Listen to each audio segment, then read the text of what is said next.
Hello, नमस्कार आप सभी को।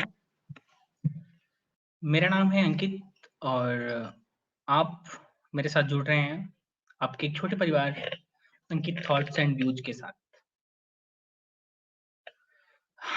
तो हम यहाँ पे ऐसे सामाजिक विषयों पर चर्चा करने का प्रयास करते हैं, जो हमारे भारतीय समाज, भारतीय संस्कृति पर अपना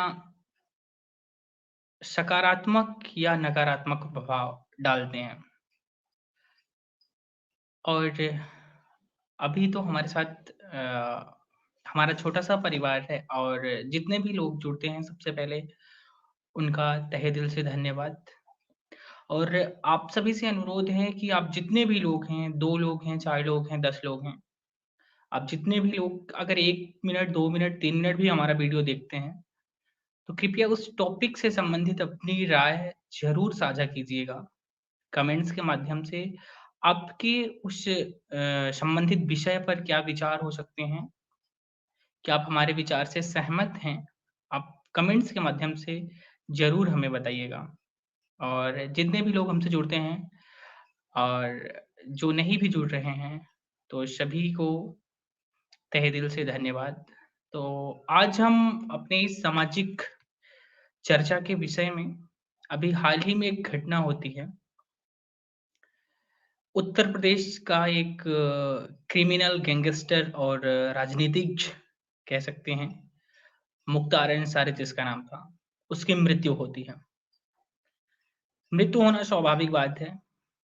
कहा गया कि जेल में उसके हार्ट अटैक से मृत्यु हो गई, लेकिन अलग-अलग राजनीतिक दलों ने अपनी अलग-अलग प्रतिक्रियाएँ दी और कुछ ने कहा कि उसकी ज़हर देने से मृत्यु हो गई है। तो राजनीतिक गलियारों में यह विषय जो है काफ़ी चर्चा में है। तो इस स व्यक्ति का और इसने जो कृत्य किया है, इसका समाज पर, हमारे भारतीय समाज पर मतलब क्या प्रभाव पड़ता है और इसको समाज से क्या सीखने की ज़रूरत है और जो राजनीतिक पार्टियाँ इसको सपोर्ट कर रही हैं, उन्हें क्या सीखने की ज़रूरत है? हम एक अपना छोटा-सा विचार आपके साथ साझा करने का प्रयास करेंगे। तो देखिए, ये है मृत्यु होती है मुख्तार अंसारी का। इसके ऊपर करीब 60 से ऊपर, 61 से ऊपर मुकदमे दर्ज हैं। 8 से अधिक हत्या के मामले के मुकदमे दर्ज हैं। बात शुरू होती है, ये गाज़ीपुर का रहने वाला था। इसके पहले से भी राजनीति में थे, भारतीय स्वतंत्रता में भी सम्मिलित थे। बाद में यह कहें तो आपराधिक कृत्यों के माध्यम से अधिक जाने जाना लगा, ठीक है ना? इसकी पहचान जो बनी, वो आपराधिक कारणों के चलते इसकी पहचान उत्तर प्रदेश के पूर्वांचल क्षेत्र में काफ़ी ये मशहूर हुआ, ठीक है? बात होती है, इसका एक भाई था अफ़ज़ाल अंसारी, 1985 में विधानसभा का चुनाव लड़ता है। इसका प्रभुत्व इतना ज़्यादा था मुख्तार अंसारी का कि उसका भाई पहली बार में चुनाव जीत जाता है, ठीक? फिर इसकी एंट्री होती है 1996, ठीक? मऊ विधानसभा क्षेत्र से यह राजनीति में उतरता है और लगातार 5 बार मऊ विधानसभा से यह विधायक रहता है।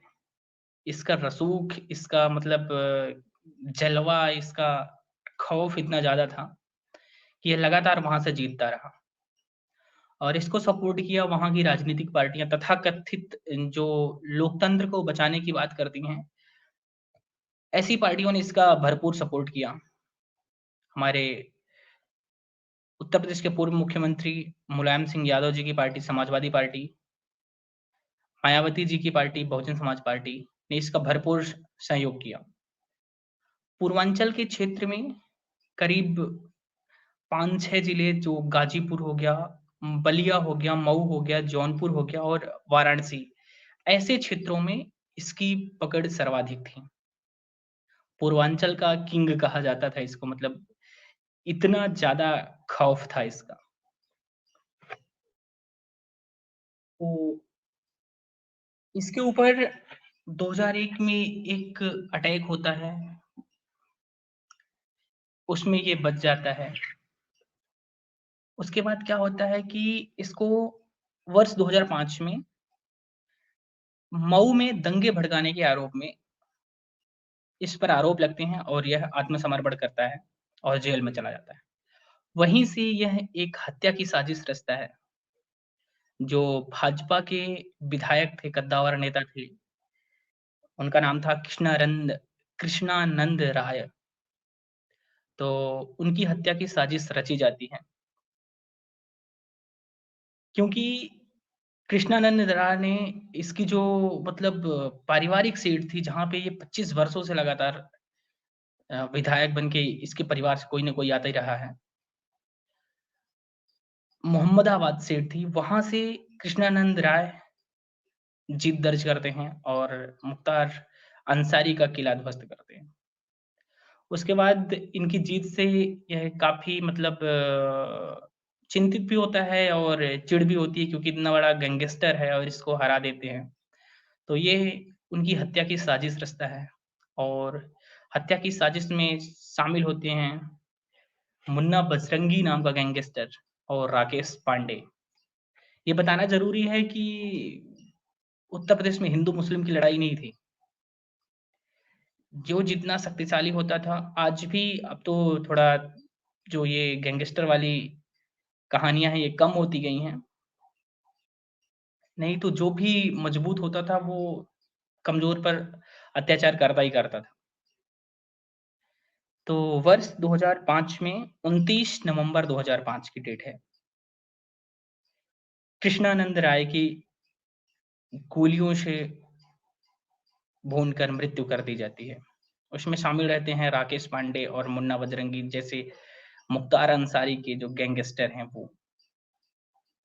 बताया जाता है कि जो कृष्णानंद राय जी थे, वो अपनी शिखा मतलब चोटी रखते थे। तो जब उनकी मृत्यु हुई, उन्हें मारा गया जब, तो फ़ोन करके इसको बताया गया मुख्तार अंसारी को कि उसकी चोटी भी काट ली गई है। सोचिए मतलब कितना घिनौना अपराध अ, को अंजाम देते थे ये लोग। और ऐसे लोगों को आजकल राजनीतिक पार्टियाँ सपोर्ट करती हैं। तो हमारे समाज पर इसका क्या प्रभाव पड़ता है? चर्चा का विषय हमारा ये है कि जैसे अभी इसकी मृत्यु हुई, तो मृत्यु के बाद अलग-अलग पार्टियों ने इसको श्रद्धांजलि दी। सोचिए समाजवादी पार्टी के ट्विटर हैंडल से मतलब पार्टी का स्टेटमेंट आता है कि बेहद दुखद मृत्यु है, आपको विनम्र श्रद्धांजलि। मायावती जी का ट्वीट आता है विनम्र श्रद्धांजलि। जो हमारे भीम आर्मी के बैठे हैं, एक चंद्रशेखर अपने आप को कहते हैं, वो बहुत दुखद न्यूज़ उनको आती है, विनम्र श्रद्धांजलि देते हैं। कांग्रेस पार्टी के अधीर रंजन चौधरी जी श्रद्धांजलि देते हैं। तो मतलब इतने बड़े-बड़े नेता बिहार की जो आरजेडी पार्टी है, तेजस्वी यादव जी, वो विनम्र श्रद्धांजलि देते हैं इनको और इनकी मृत्यु पर शोक जताते हैं। मतलब आप किस व्यक्ति की किस विचारधारा पर उसके उसके उसने क्या-क्या कृत्य किए हैं, आप ऐसे व्यक्ति को सपोर्ट कर रहे हैं। मरना तो सबको है, लेकिन आप किस चीज़ को कहते हैं कि किस सोच को सपोर्ट कर रहे हैं। समाज में आप क्या देना चाहते हैं? मुख्तार अंसारी जैसे लोग देना चाहते हैं। आप कभी भी एपीजे अब्दुल कलाम जी की बात नहीं करते हैं। अगर आपको मुसलमानों की चिंता है, तो आप एपीजे अब्दुल कलाम जी के योगदान का भी जो देश में उनका योगदान है, उसके बारे में बात कीजिए। कभी भी नहीं करते हैं। लेकिन अतीक अहमद की बात हो, वो मरता है तो इनको इतना दर्द होता है। मुख्तार अंसारी मरता है, जो गैंगस्टर, इतना बड़ा गैंगस्टर, मतलब उसके पूरे खानदान में मतलब सभी लोग अभी जो उसके बेटे हैं, उसकी पत्नी है, सब पर मुकदमे चल रहे हैं। ऐसे लोगों को मतलब चंद वोटों के कारण कि आपको मुसलमानों का वोट मिल जाए, इसके लिए आप सपोर्ट कर रहे हैं। तो मुझे समझ में नहीं आता कि समाज इनको कैसे एक्सेप्ट करता है। ऐसे लोगों को समाज के लोग क्यों एक्सेप्ट कर रहे हैं? केवल जातिवाद के कारण कि हम इस जाति से ताल्लुक़ रखते हैं, तो हमें लोग सपोर्ट करें। मुझे नहीं लगता कि लोगों को ऐसी सोच और ऐसे कृत्य करने वाले लोगों को सपोर्ट करना चाहिए।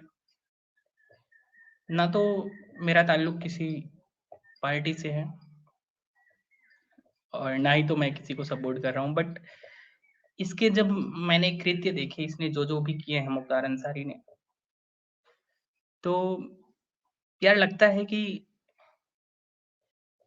कुछ भी कहो लेकिन ये लोग मतलब ऐसे लोगों को सपोर्ट करना जो समाज में एक आतंकवादी की भांति अपना कार्य करते हैं। अ, उनका परिवार ऐसे अपराधों में विलीन है।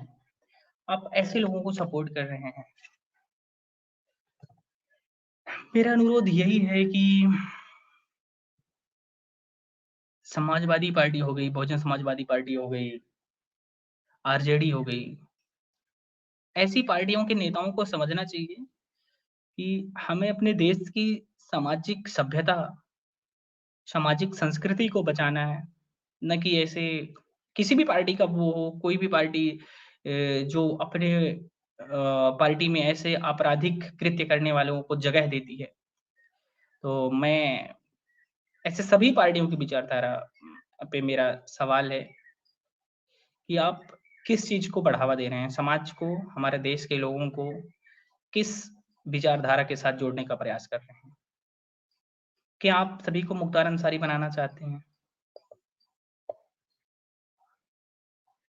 तो एक बार आप सभी लोग अपना विचार मेरे साथ कमेंट्स के माध्यम से जितने भी लोग देखेंगे, मायने नहीं रखता कि 2 लोग देख रहे हैं, 4 लोग देख रहे हैं, 10 लोग देख रहे हैं। जितने भी लोग देख रहे हैं, सभी का धन्यवाद और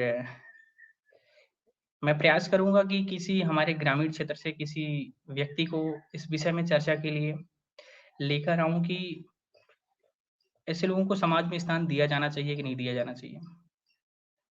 इस विषय पर मैं चर्चा करने का प्रयास करूँगा और आप अपने विचार ज़रूर हमारे साथ साझा कीजिएगा। फिर से एक बार आप सभी का धन्यवाद।